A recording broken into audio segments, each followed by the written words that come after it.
Guys! And I got a Steam Deck. I'm so happy. eBay, my beloved. You don't do me no wrong. I finally got to not only experience mods for the first time, thank you Batman Arkham Knight for being so easy to mod, but I also got to experience some older, not really resold games like Pilot Wings Resort or Snatcher, Clock Tower, and Adventure on the Atari 2600. I'm not becoming a speedrunner over here. I got a whole route planned and everything.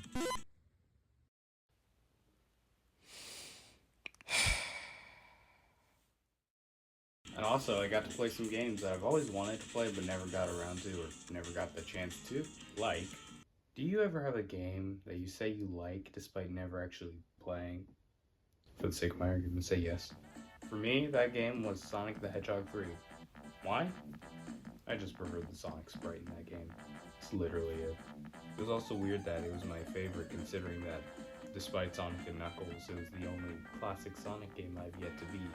With the ones I have being Sonic 1, 2, CD, 4. Guess what all these have in common?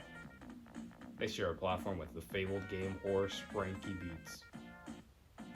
What is this? Unfortunately, Sonic 3 doesn't fall under the mobile category, so I never got the opportunity to play it until now. So, without the restrictions of the mobile market and Michael Jackson's lawyers, I finally got to play and beat the game. Is it still my favorite? Yeah, it's still my favorite, but it was shorter than I thought it would be. It's almost like it's supposed to be paired with a second game or something, because they were supposed to be combined originally. I don't know what that's about, but hey, I got all the Chaos Emeralds in my first playthrough. That was pretty cool. I did it without a guide. Aren't you proud of me? And the barrel is overhyped. Y'all are just stupid.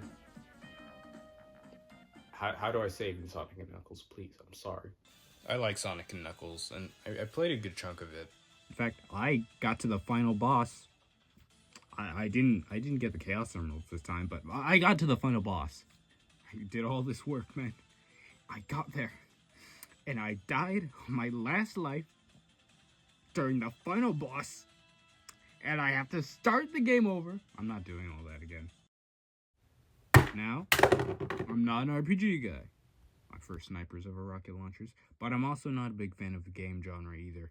To be fair to the RPG, the closest I've gotten to beating one was Paper Mario Sticker Star, so do with that information as you will. A lot of RPGs don't have like similar features to Sticker Star per se, but they usually have. The genre's just not for me. It's not for me. I'm sorry. I don't like grinding, man. Of course, there's always exceptions. For me, that being The Legend of Zelda, kinda. You can, I guess it's debatable if that one's an RPG, but anyways, also Omori. I like Omori. But I usually give one a shot, enjoy it for a bit, but not really enough to continually put time into it. But, as I said earlier, there are exceptions.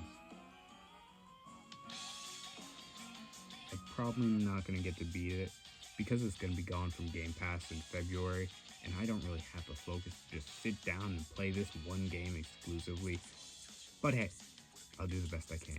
I never played the original PS2 version of the game, but I did play more than one sitting of the PSP version, so my opinion is very valid here. Just pretend it's right there. For me, please. But yeah, I like this game. I enjoy hanging out with the characters and being a yes man to people as they ruin their lives, and you're just sitting there like, yeah, you go girl. What else? Yeah, the story's good so far, and the UI looks stylish and stuff, and the music's good. Don't worry, guys, it passes the persona qualification test. Of course, obviously, this stuff's kind of a given for these games, but, like, what am I gonna do, not talk about them? I mean, listen to this.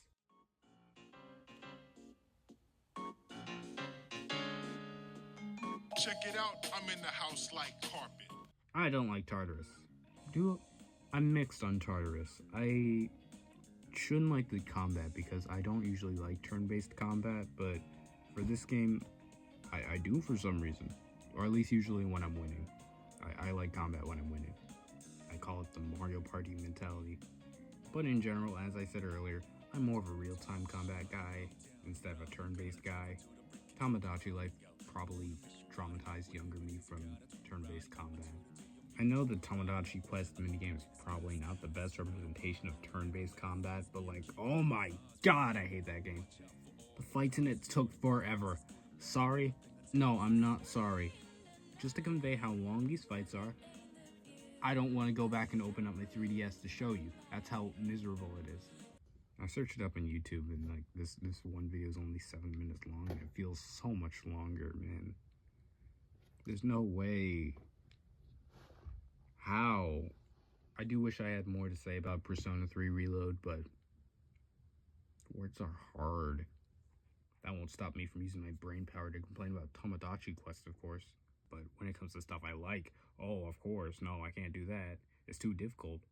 Okay, so where was Fortnite last time I talked about it? Oh yeah, so Chapter 5 was a roller coaster of emotions.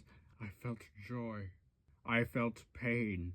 I felt every emotion in between. My heart has been shattered and rebuilt. I'm touched.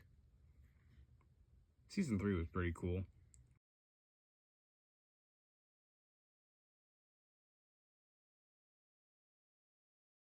Ugh, well, okay, I can't simply say, oh yeah, this game was the 9, whatever I said last year, out of 10, because it has problems, but it's not the worst thing in the world. It's not even a bad game. In fact, I wouldn't even say it's merely a good game. It's a great game, it's just, it has problems. Just death by 1,000 cuts kind of thing. On one hand, the original Spider-Man PS4 got all of its DLC over the span of 4 months, while Spider-Man 2 got its updates over a longer period, which wasn't DLC, but some much-needed patches and some much-appreciated suits. It's no vintage suit, but I love you still. And on the other hand, during the original Spider-Man PS4, Insomniac wasn't going through some ransomware attack that severely impacted the employees for worse. Finally, in October, they announced that they had no additional story content planned. It's sad, it stings a little, but at least we're not left in the dark. Alright, here we go. I was supposed to talk about Final Horizon last year, but never got around to playing it. This review is a year behind schedule. Let's add another year to it. Yeah, I don't feel like playing that game right now. I'm just trying to beat Persona 3 before it gets removed. And now, as we all know, a person can only play 3 games at a time. I still have quite a few games I need to catch up on and stuff. And you know, replaying games is so much easier and... Excuses! And like, come on, playing games is easy. And I also want to talk about some of those games I've played before that I've already completed.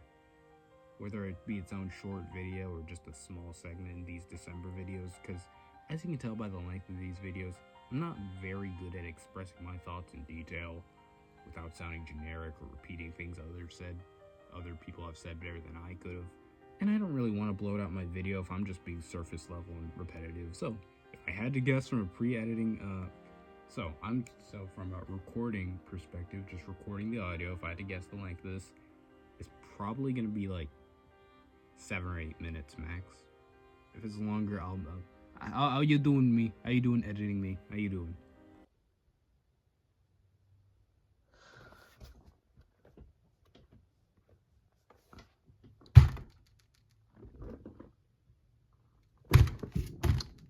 There's fireworks. Okay, this life lesson. Don't procrastinate, okay? Trust me. Just trust me. Just trust me. Don't do that.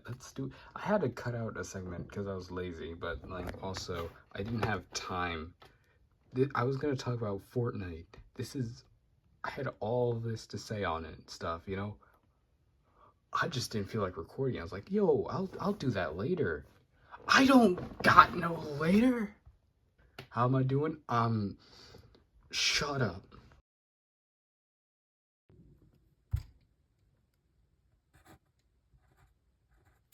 Is there anything else I wanted to say? Oh yeah, the bats in the adventure, they're gonna turn me from a bat hater to a bat. One sec.